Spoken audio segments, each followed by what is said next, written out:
Tonight, we have prepared 1 full hour of curated scary stories, specifically paced to help you drift into a deep, heavy sleep. To ensure your rest remains undisturbed, there will be no mid-roll ads and absolutely no interruptions from start to finish. Take a deep breath, adjust your pillows. The shadows are waiting, and the stories begin now.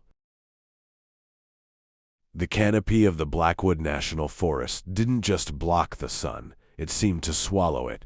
By 4 p.m., the air had turned a bruised purple and the temperature plummeted. Toby kicked a dry, rotting log, watching the bark crumble into gray dust. He was 24, fit, and generally cynical about the great outdoors, but his brother Harry had insisted on this trip. Harry was already at the clearing, wrestling with a stubborn tent pole. "Did you hear that?"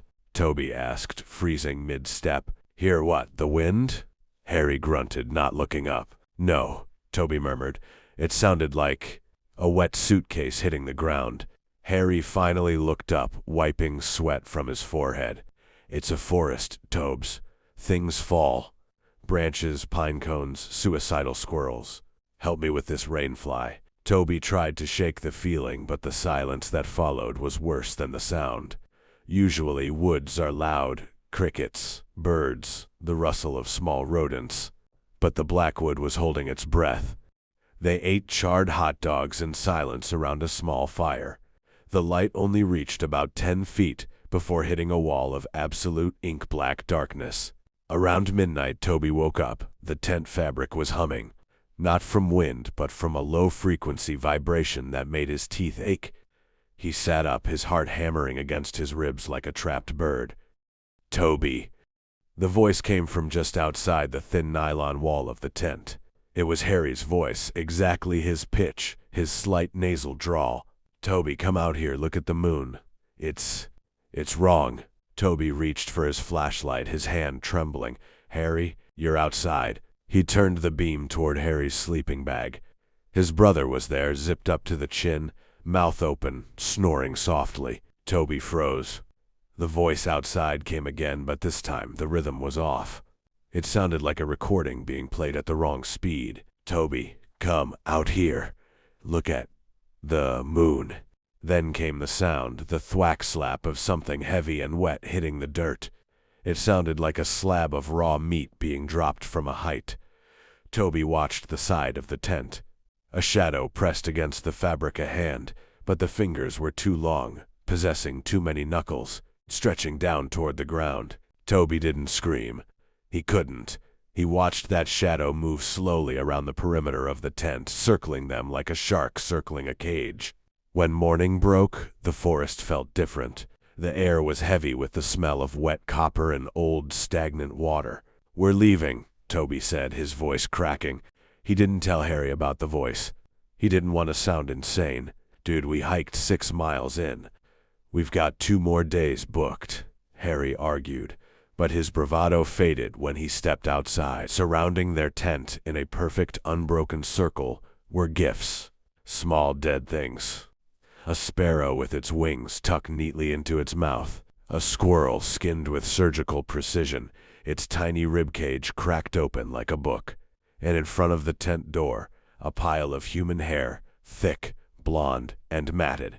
"That's not funny, Harry," Toby whispered. "I didn't do that," Harry said, his face turning a sickly shade of gray.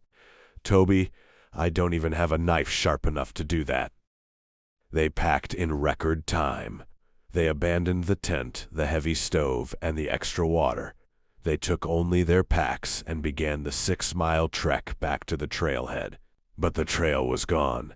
They hiked for 4 hours, following the white blazes on the trees, only to find themselves standing back in the same clearing. Their abandoned tent was still there, but now it was shredded. The nylon hung in long, vertical strips. And sitting on Harry's discarded sleeping bag was a pile of clothes, Toby's clothes, the ones he was currently wearing. As the sun dipped again, they climbed. They found a rocky outcropping, hoping the height would give them a vantage point or at least a wall at their backs. "It's not a bear," Harry whispered, clutching a sharpened stick. "A bear doesn't talk." "It's not talking," Toby said, staring into the tree line. It's repeating.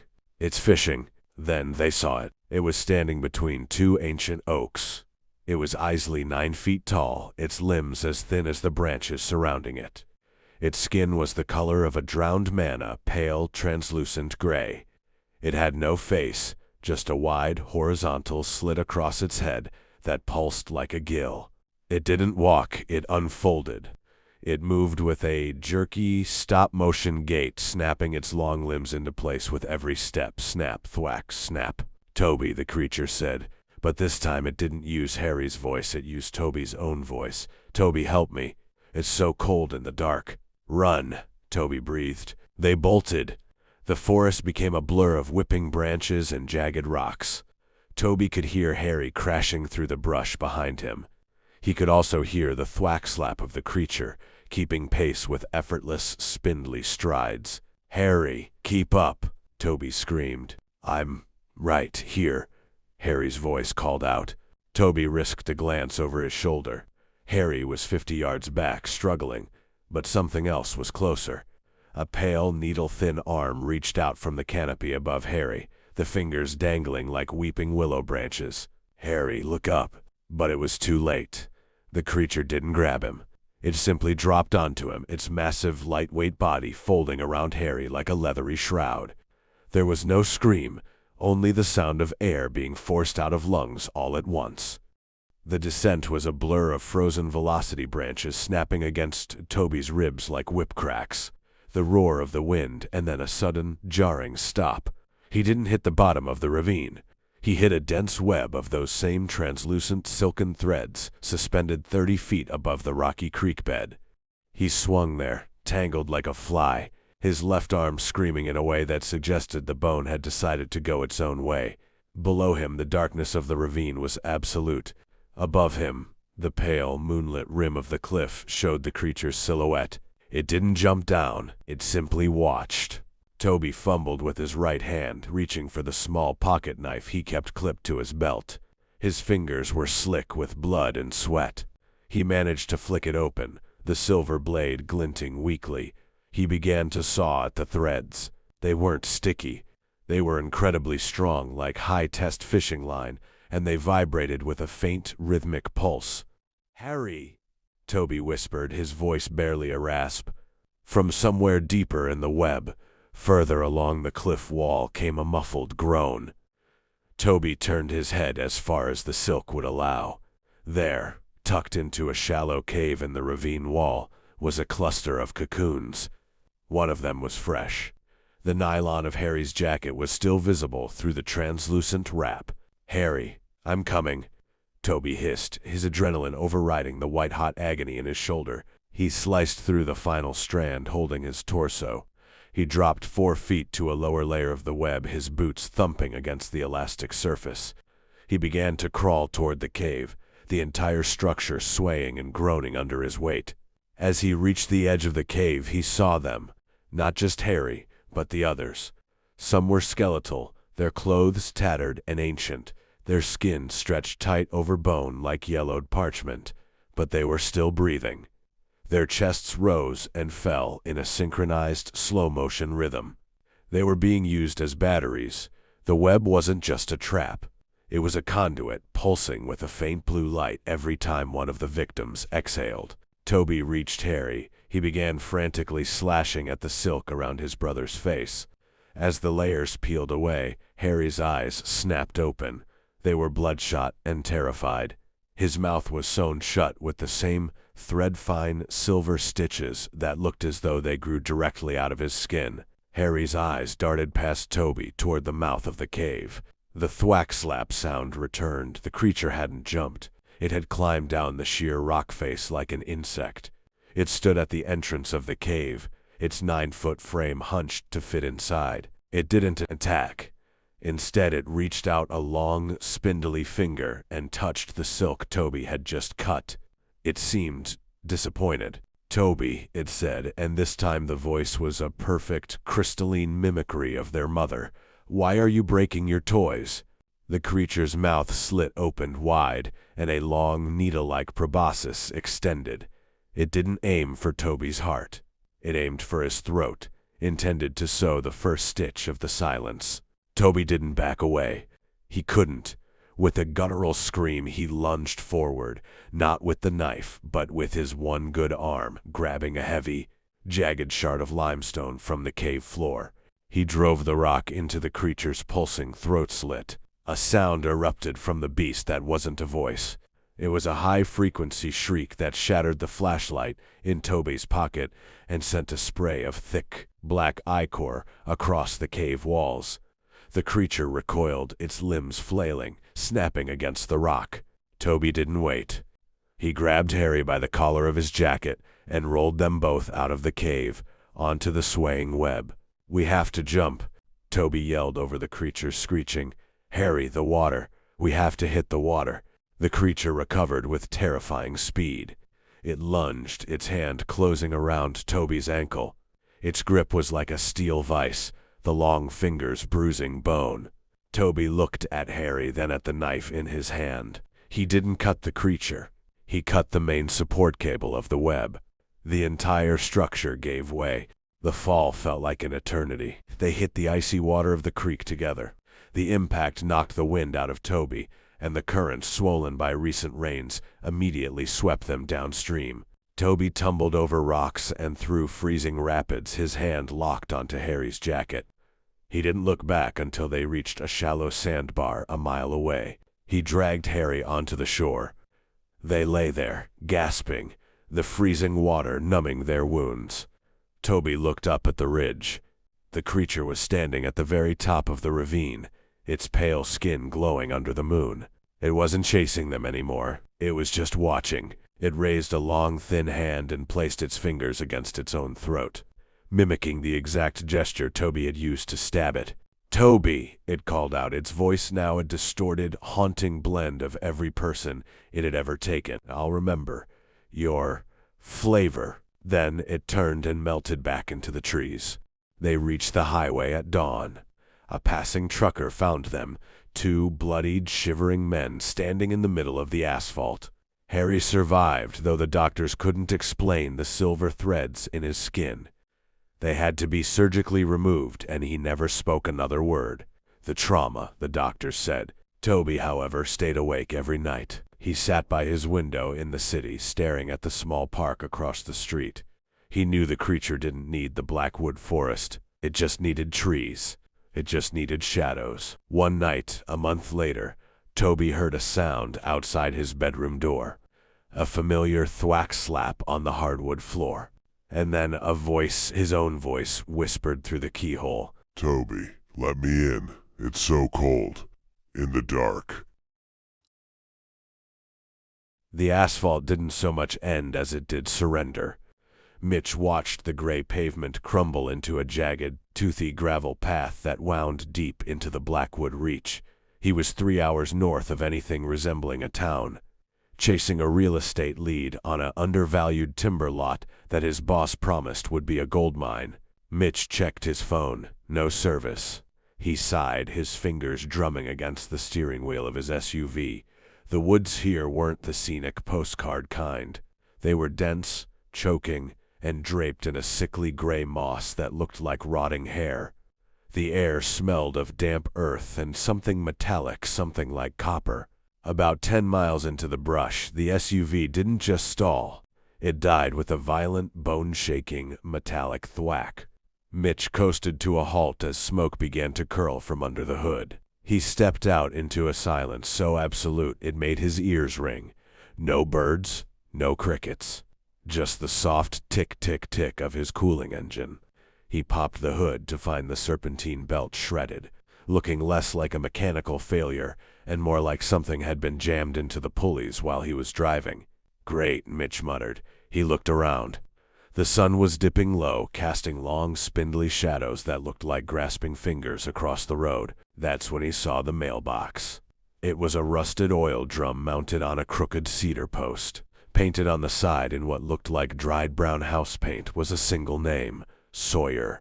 Mitch followed a narrow foot trail through the briars, hoping for a landline or at least a gallon of water.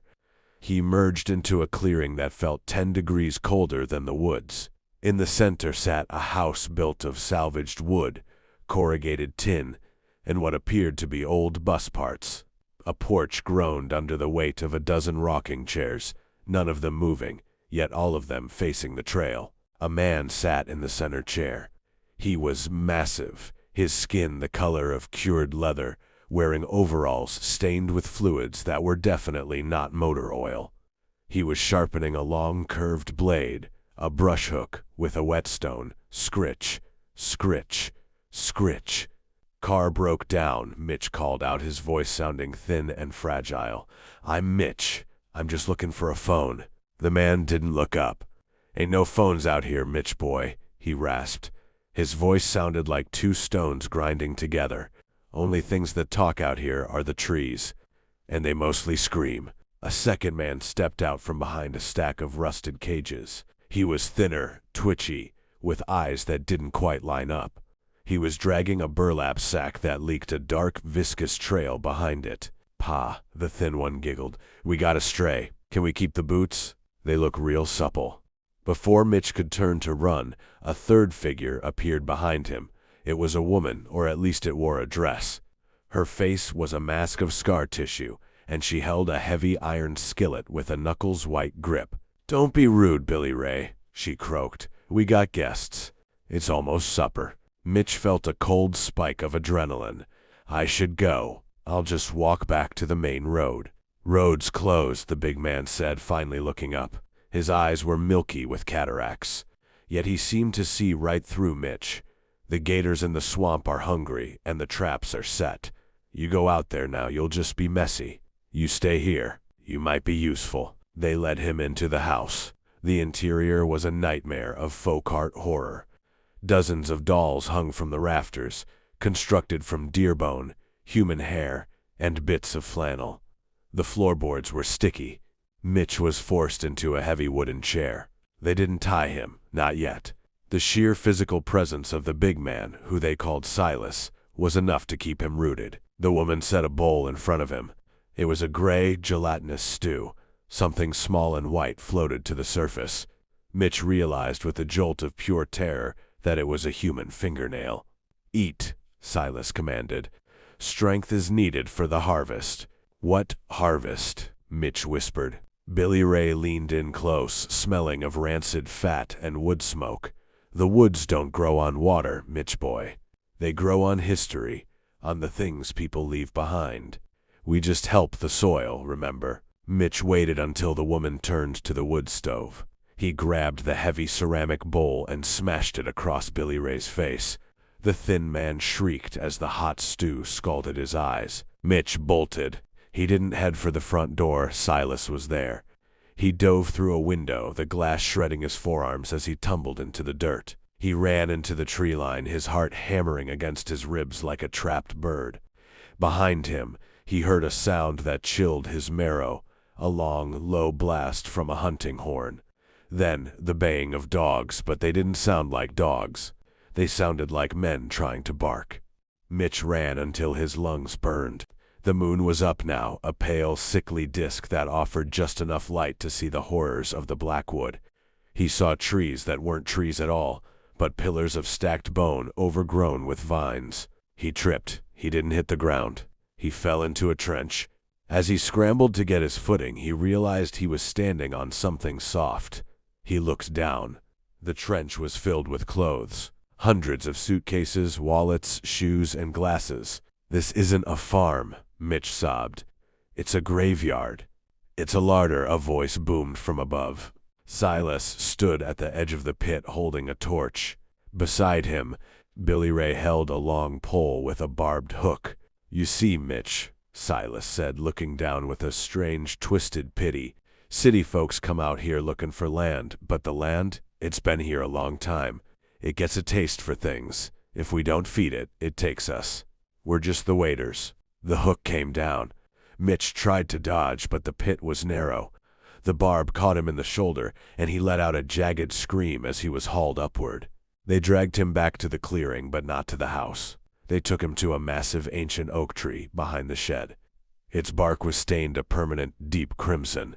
Billy Ray began to whistle a tuneless melody as he produced a set of rusted surgical tools. Silas pinned Mitch against the trunk. "Don't worry, Mitch boy," Billy Ray whispered, bringing a jagged saw toward Mitch's leg. "We don't waste nothing. The trees get the blood, we get the boots. And the gators? They get whatever's left of your soul." The last thing Mitch saw before the world went red was the row of rocking chairs on the porch.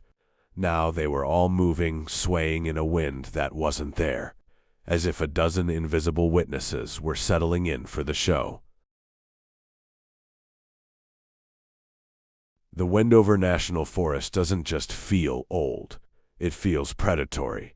I was a ranger there for 12 years, and I've learned that the woods have a rhythm. Birds chirp, squirrels chatter, and the wind rustles the needles. When that rhythm breaks, you don't look for a bear. You look for a way out. It started on a Tuesday in mid-August. I was marking trails near the Shadow Basin when the silence hit, a physical weight that pressed against my eardrums.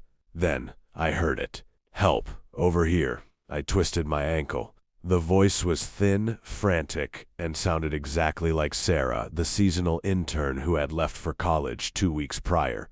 My stomach did a slow roll. I knew Sarah was 300 miles away in a dorm room. Yet the voice was coming from a dense thicket of mountain laurel just 20 feet away. "Sarah," I called out, my hand drifting to my bear spray. "Please, it hurts so bad. Help me, Tom." I stepped toward the brush, then stopped. The voice hadn't come from a throat. It sounded like a recording being played through a broken speaker, static-edged and perfectly looped. I peered through the leaves and saw a deer. It was standing on its hind legs, its front hooves tucked awkwardly against its chest like a praying mantis. It wasn't looking at me. Its head was tilted at a 90-degree angle, staring at a moth on a tree trunk. When it spoke again, its jaw didn't move. Sarah's voice spilled out of its flared nostrils. "Tom, why won't you help me?" I didn't scream. I backed away, one slow step at a time, until I reached my truck.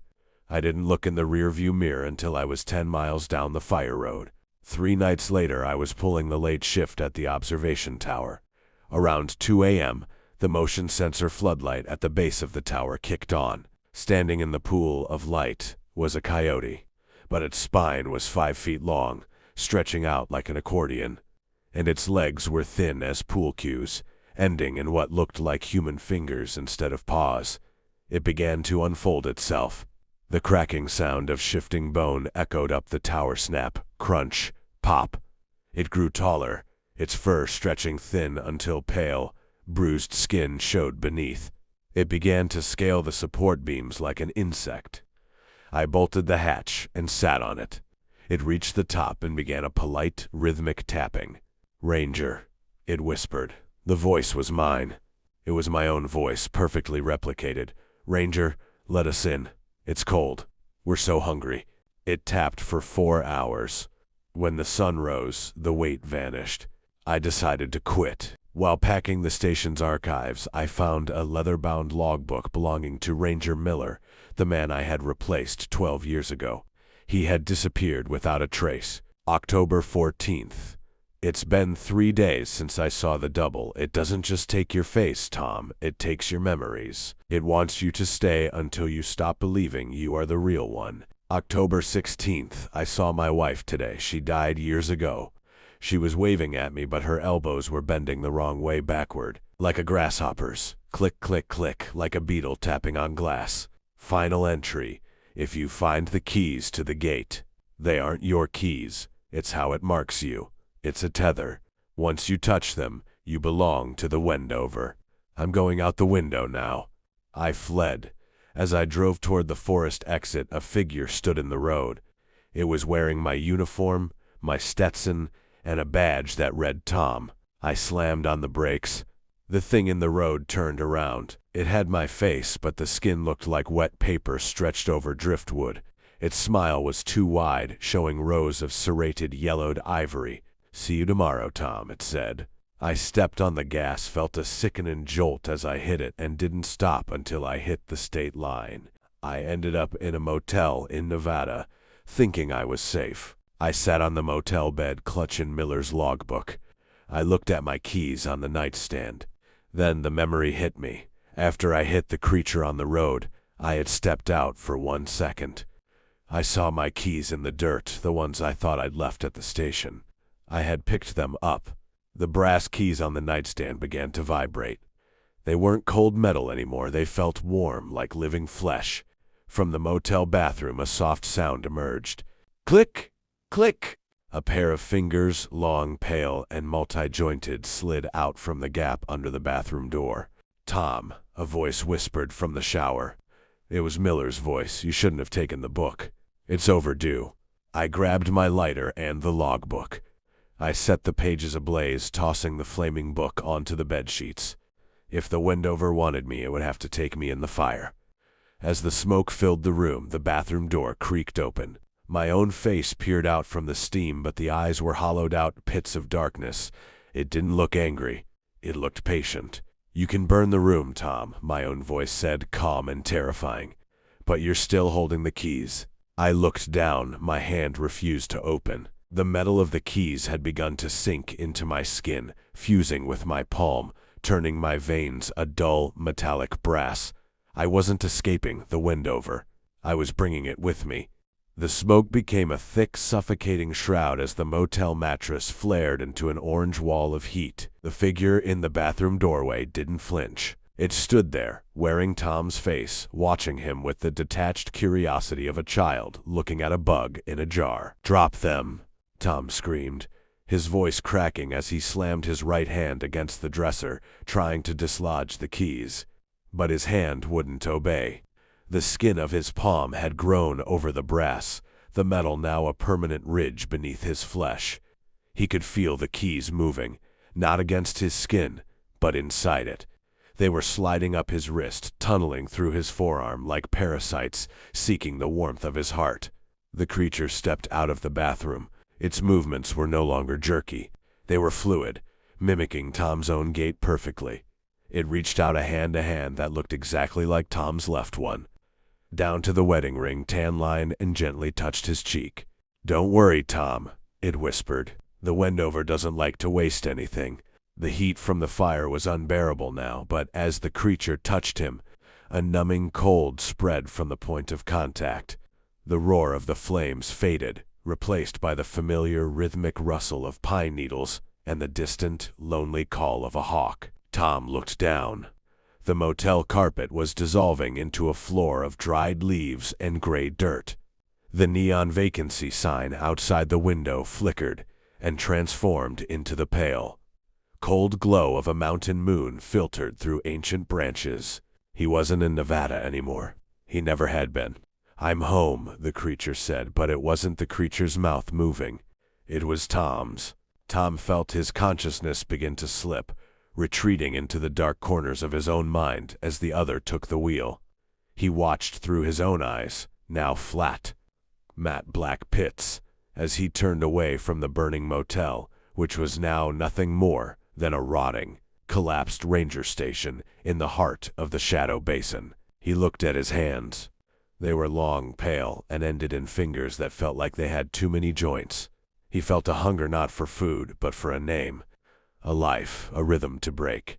A mile away, a young hiker was setting up a tent. The hiker paused, sensing a break in the forest's rhythm. Tom, the thing that used to be Tom, tilted its head at a 90-degree angle and began to clear its throat. It practiced a new voice, a young hiker's voice. "Help, over here. I think I'm lost." The cycle of the Wendover had begun again. The streetlights in the Willow Creek district didn't illuminate. They merely cast long, skeletal fingers across the pavement. Leah pulled her coat tighter, the humid night air feeling uncharacteristically oily against her skin. It was 11:14 p.m. The rhythmic clack-clack-clack of her heels was the only thing filling the silence of the empty avenue, until it wasn't. It started as a simple desynchronization. Leah stepped. A fraction of a second later, another footfall followed. She slowed her pace. The shadow behind her slowed too. She stopped abruptly to dig into her purse for her keys. 10 feet behind her, the silence was absolute. No breathing, no rustle of fabric. just the heavy, oppressive weight of being watched. Leia didn't look back. She knew that if she saw him, whoever he was, the game would officially begin. She ducked into the narrow alleyway that served as a shortcut to her apartment complex, her heart hammering a frantic rhythm against her ribs. The alley was a graveyard of industrial bins and rusted fire escapes. Halfway through, Leah glanced at a puddle of stagnant rainwater. In the reflection, framed by the moonlight, she saw him. He was a silhouette of impossible proportions, too thin, wearing a coat that seemed to absorb the light around it. He wasn't walking, he was gliding, his movements jerky and discordant, like a film missing every third frame. She broke into a jog. Her breath came in ragged hitches. When she reached the heavy iron gate of her building, she fumbled with the key fob. The plastic felt slick with sweat. Beep! The lock clicked. She lunged inside and slammed the door, leaning her back against the cool metal. Through the reinforced glass pane, she waited. 5 seconds passed. 10. Then a face pressed against the glass. It wasn't a face so much as a mask of pale, stretched skin. There were no eyes, only deep, bruised hollows. He didn't knock. He didn't try the handle. He simply pressed his forehead against the glass and breathed, leaving a bloom of fog that took far too long to disappear. Leah didn't wait for the elevator. She took the stairs 2 at a time, her lungs burning. Every floor felt like a mile. When she finally reached 3B, she burst inside, locked the deadbolt through the chain, and collapsed. "I'm safe," she whispered to the empty living room. "He can't get past the front gate." She crawled to the window and peeked through the blinds. The street below was empty. The man in the coat was gone. She let out a sob of relief, her adrenaline finally beginning to ebb, leaving her hollow and shaking. She went to the kitchen to splash cold water on her face. As she stood over the sink, the drip of the faucet sounded like a countdown. Drip, drip, drip. She reached for the hand towel on the rack but stopped. There was a small wet smudge on the linoleum floor. Then another. There were footprints, bare, damp, and oddly elongated, leading from her bedroom door toward the closet behind her. Leia froze. Her phone sat on the coffee table 10 feet away. The air in the apartment changed. It grew cold, smelling of wet earth and old copper. From the darkness of the hallway closet, she heard a sound that made her blood turn to ice. The soft, rhythmic clack-clack of high heels. He wasn't stalking her because he wanted to catch her. He was stalking her because he wanted to be her. The closet door creaked open an inch. A pale, spindly finger reached out, mirroring the exact way Leah held her own hand when she was nervous. "Leah," a voice rasped from the dark. It was her own voice, perfectly pitched, identical in every way except for the wet, bubbling static underneath. "You're late. I've been waiting for us to get home." Leah turned to scream, but her voice was gone. She looked down at her hands and saw them beginning to fade, her skin turning the color of translucent wax. Behind her, the thing in the closet stepped out into the light, wearing her favorite blue dress, wearing her face, and wearing her life. The transition was painless, which was the most terrifying part. As Leia's physical form dissolved into a shimmering, oily mist, she didn't feel the sting of death. She felt the agony of becoming an echo. She was a ghost in her own living room, a fading Polaroid of a person. She watched through translucent eyes as the other Leia, the one with the bruised hollows now hidden behind a mask of perfect, stolen skins, smoothed the fabric of the blue dress. The entity walked to the hallway mirror. It practiced a smile. At first, the corners of the mouth hitched too high, revealing too many teeth, but then it adjusted. It mimicked Leia's habit of tucking a stray lock of hair behind her left ear. "Perfect," the entity whispered. The wet, bubbling static was gone. The voice was now indistinguishable from the one Leah had used her entire life. Leah tried to scream, to lash out, to knock over the vase on the console table. Her hand passed through the ceramic like smoke. She was no longer a participant in the physical world. She was the negative space left behind. For 3 days, Leah was forced to witness the theft of her existence. At night, the entity didn't eat food. It sat in the center of the darkened living room and breathed in the scent of Leia's old photographs. draining the color from the memories until the pictures were nothing but blank white squares. Leah felt herself thinning. The more the entity acted like her, the less Leah there was left in the ether. She was drifting toward a void where names and faces didn't exist. On the fourth night, the entity made a mistake. It was standing in the kitchen, boiling water for tea. Leah, hovering near the ceiling like a trapped moth, watched as the entity reached for a mug. Suddenly, the entity's gait faltered. Its leg moved with that jerky, discordant motion, the film missing every third frame. The mug shattered on the floor. The entity froze. Leah's face began to ripple. A bruised hollow opened where the right eye should be. It wasn't a perfect copy. It was a performance, and the performer was getting tired. Leah realized then, it needs constant reinforcement. It didn't just want to be her. It needed to consume the source to maintain the image. Leah gathered the fading embers of her will. She didn't try to be Leah anymore. She leaned into the cold, the wet earth, and the oily darkness that had birthed the stalker. If the thing wanted to be her, she would become the thing. As the entity struggled to pull its melting face back into shape, Leah dived. She didn't go for the exit. She lunged into the entity's shadow. The apartment lights flickered. The smell of old copper surged. The entity gasped, its stolen lungs seizing. It looked down and saw its own shadow stretching out, growing long, skeletal fingers that didn't match the body's movements. Leah was no longer the victim. She was the desynchronization. The entity tried to run for the door. A fraction of a second later, its own legs refused to move, pinned by the shadow. The voice you selected does not support this language. Please click the upper right corner to switch to another voice. The front door of apartment 3B swung open. A woman in a blue dress stepped out. She walked down the stairs, her movements fluid and graceful. She passed through the iron gate and stood under the streetlights of Willow Creek. She looked down at the pavement.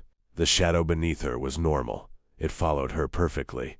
She pulled her coat tighter, feeling the cool, crisp air, no longer oily, no longer heavy. But as she walked away, a faint sound followed her. Clack, clack, clack. A fraction of a second late. She didn't look back. She knew the game never truly ended. The players just changed sides. The fluorescent lights hummed, casting long, sickly yellow shadows across the deserted aisles of the warehouse. Adam, a new hire on the night security shift, shivered, though the air was mild. His predecessor had quit abruptly, muttering something about cold spots and whispers. Adam had dismissed it as an old man's fancy, but now, alone in the cavernous building, he wasn't so sure. His first patrol was uneventful, a monotonous trek past towering shelves filled with crates and forgotten inventory. The only sounds were his own footsteps and the distant whine of the ventilation system. He checked the loading docks, the office suites, even the seldom-used archives. Everything was locked, secure. He returned to the small security booth, relieved. It was during his second round, around 2 a.m., that things began to change. As he walked past a section of industrial freezers, he heard it, a faint, almost imperceptible scratching sound. It seemed to come from inside one of the massive cold storage units. He paused, listening. The scratching stopped. Just the building settling, he mumbled, trying to reassure himself. He continued his patrol, but a prickle of unease had taken root. In the dimly lit heart of the warehouse, amidst the labyrinthine rows of shelves, he heard it again. This time it was a whisper, carried on a breath that felt impossibly cold. He spun around, flashlight beam cutting through the gloom, but there was nothing. Only the silent, imposing stacks of boxes. Adams's heart hammered against his ribs. He quickened his pace, desperate to finish the patrol. As he rounded a corner, his flashlight beam snagged on something unexpected. A child's toy, a small faded teddy bear, sat incongruously on top of a pallet of heavy machinery. He was certain it hadn't been there before. He stared at it, a knot of dread tightening in his stomach. He didn't pick it up. He just kept walking, a little faster now. Back in the security booth, he tried to calm himself. He pulled out his phone, scrolling through social media, anything to distract from the unsettling quiet of the warehouse. Then, the power flickered. The fluorescent lights buzzed erratically, dimming and brightening like a dying breath. Adam jumped, his gaze snapping to the monitors. Static danced across the screens from various camera feeds. When the lights stabilized, he noticed it. On one of the monitors, the camera pointed at the main loading dock. A figure stood silhouetted in the entrance. It was tall, slender, and seemed to be looking directly into the camera. Adam blinked, straining to see. It wasn't a person. It was too elongated, too still.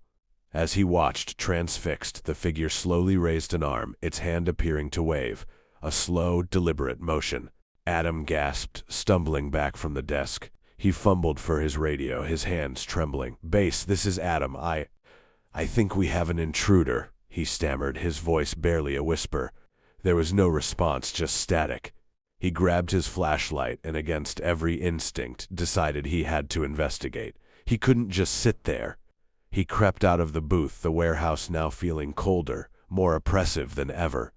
The whisper returned, louder now, a soft, sibilant sound that seemed to slither from the shadows. It sounded like a name. His name. As he approached the loading dock, the air grew frigid, a biting cold that seeped into his bones. The vast doors were still shut, bolted from the inside. There was no one there. Yet the camera had shown. He looked back at the security booth, a sudden horrifying realization dawning on him. The figure hadn't been outside the loading dock. It had been inside, standing where the camera lens was, looking out. A sudden sharp clang echoed from the far end of the warehouse near the industrial freezers.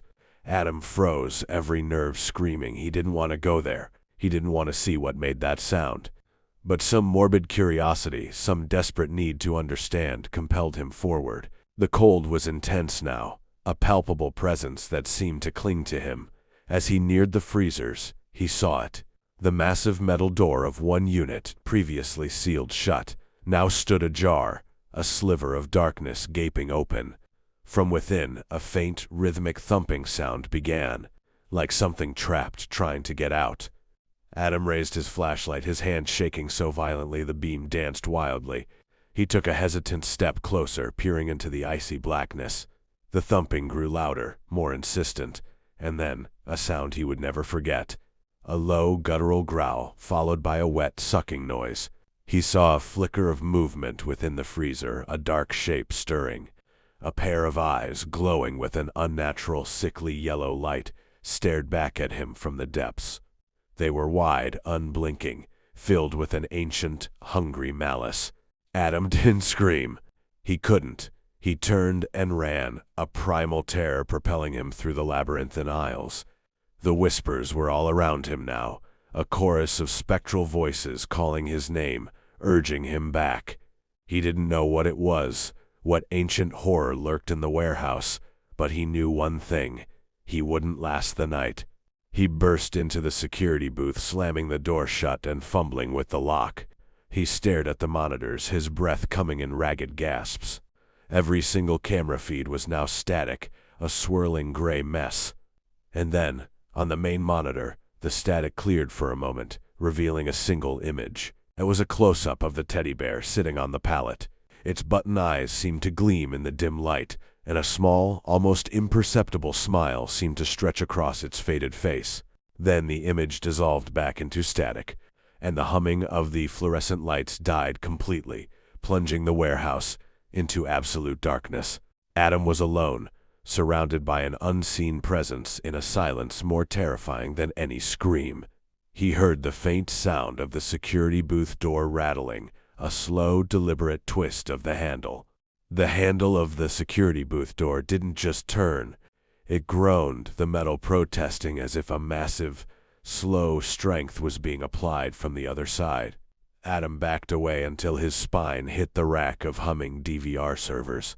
The air inside the small room had turned frigid, his own breath billowing out in ghostly white plumes. Then the rattling stopped. The silence that followed was heavy, pressing against his eardrums like deep water. Adam gripped his heavy maglite like a club, his knuckles white. "I have a radio," he shouted, his voice cracking. "The police are on their way." It was a lie, and the warehouse seemed to know it. From the other side of the door came a soft, rhythmic sound. Thump, Drag. Thump. Drag. Whatever was out there wasn't walking. It was pulling itself along.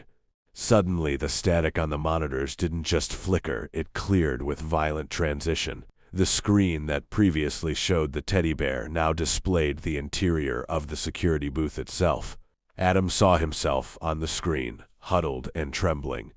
But in the video feed, the door behind him was wide open. Adam spun around. The door was still closed, the deadbolt firmly in place. He looked back at the screen. In the video, a pale, spindly hand, far too long to be human, was reaching out from the shadows of the open doorway, hovering just inches above his real-world shoulder. He didn't wait to see more. Adam lunged for the door, threw the bolt, and sprinted out into the main floor. He didn't care about the dark or the things in the freezers anymore. He just needed space. He ran blindly through aisle 14, his flashlight beam cutting erratic arcs through the dust motes. The warehouse felt different now, larger, the shelves stretching upward into an infinite black void where the ceiling should have been. He skidded to a halt at the junction of the shipping hub. The floor was covered in paper. Thousands of shipping manifests had been torn from their clipboards, fluttering like dying birds. Adam shone his light down. Every single page was covered in the same handwritten line, repeated over and over until the ink bled through. Noted, noted, noted, noted. A wet sliding sound came from the top of the shelving units above him. Adam looked up. High above, nestled among the heavy crates, dozens of pairs of those sickly yellow eyes blinked in unison. They weren't just in the freezers. They were the inventory. Adam, the whisper came from his left. He turned his light toward the sound. Standing by a forklift was a figure in a security uniform. For a heartbeat, Adam felt a surge of hope. A partner? A supervisor? Then the figure stepped into the light. It was the man who had worked the shift before him.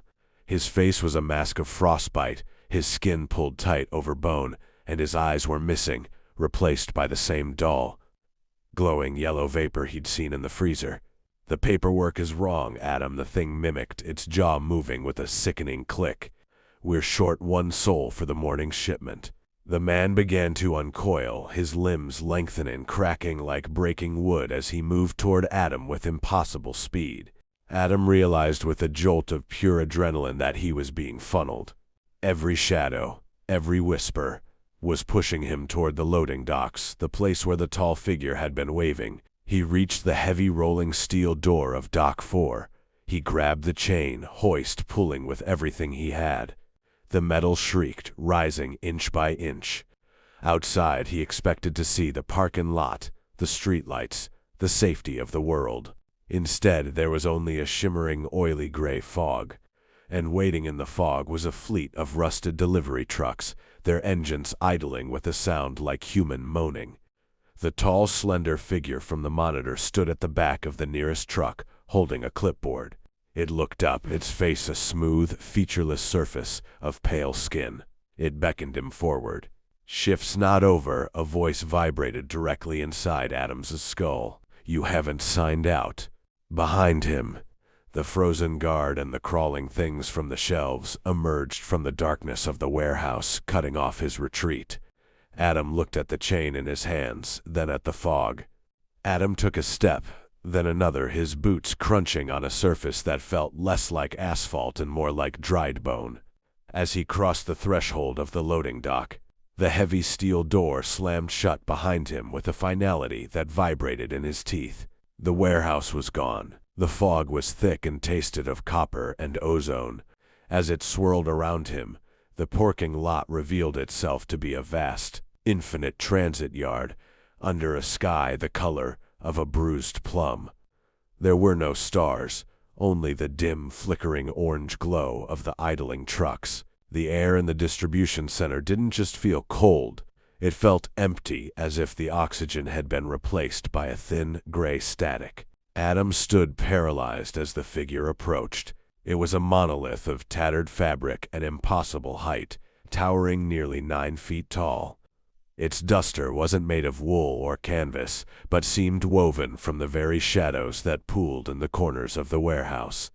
It moved without the sound of footsteps, stopping only when it loomed directly over him. A hand long, spindly, and gray extended a clipboard. The paper stretched across it was translucent and oily, possessed of a texture that made Adam's stomach turn. It looked uncomfortably like cured human skin. SIGN. The command didn't come from a mouth. The creature had none. It boomed directly into the marrow of Adams's bones, vibrating through his skull. With trembling fingers, Adam looked down at the ledger. His breath hitched.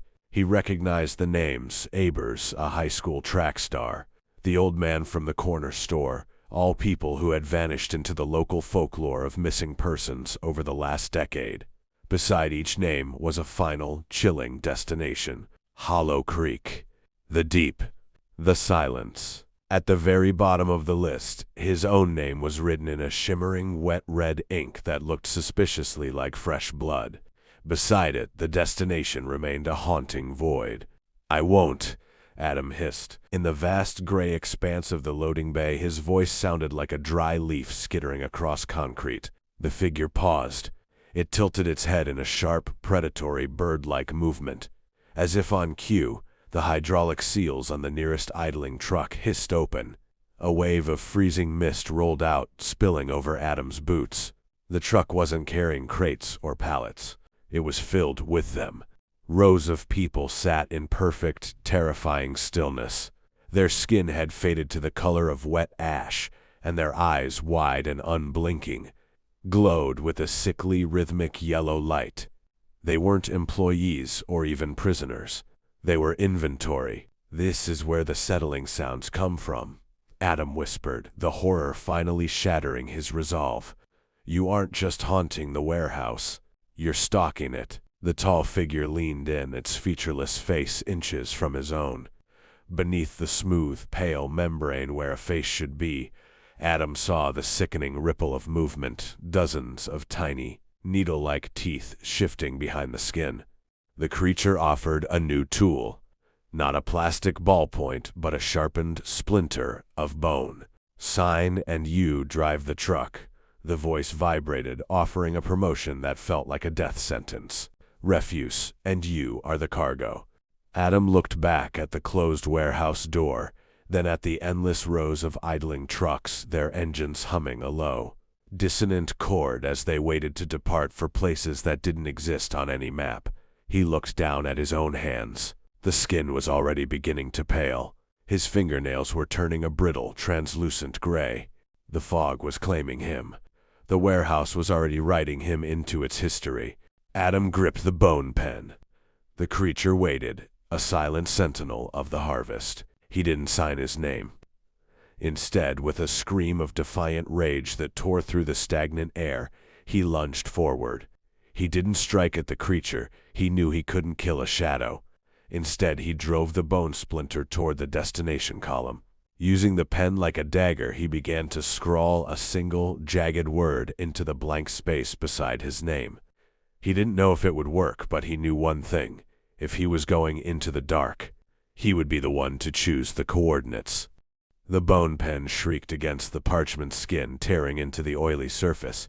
Adam's hand shook, his knuckles already turning that same translucent gray as the inventory behind him.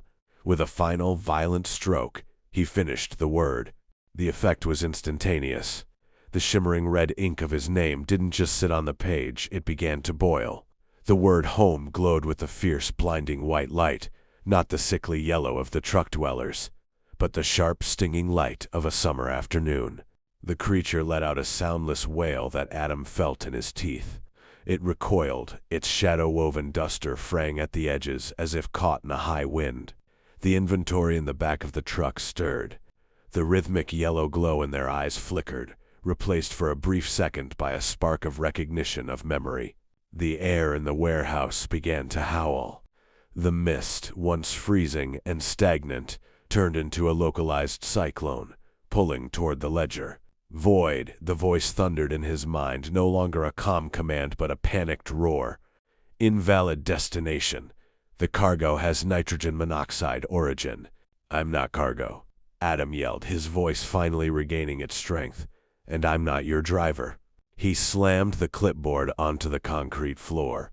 The moment the bone pen snapped under his heel, the gray static of the warehouse fractured. Cracks of golden light spiderwebbed across the corrugated metal walls.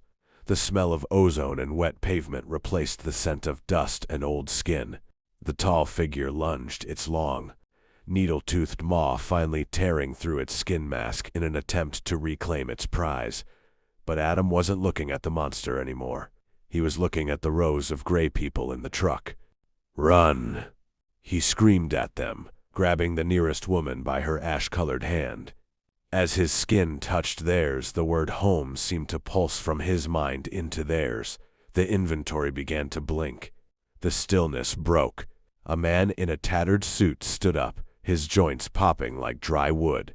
A young girl, her eyes clearing from yellow to brown, scrambled toward the open door. The warehouse was rejecting them. The reality of the deep and the silence couldn't hold the weight of a single defined human will. Adam felt a massive, cold weight wrap around his ankle. The figure had him. It was dragging him toward the back of the idling truck, its many-toothed face vibrating with a sound like grinding stones. "You're staying," the creature's voice hissed, now a desperate whisper.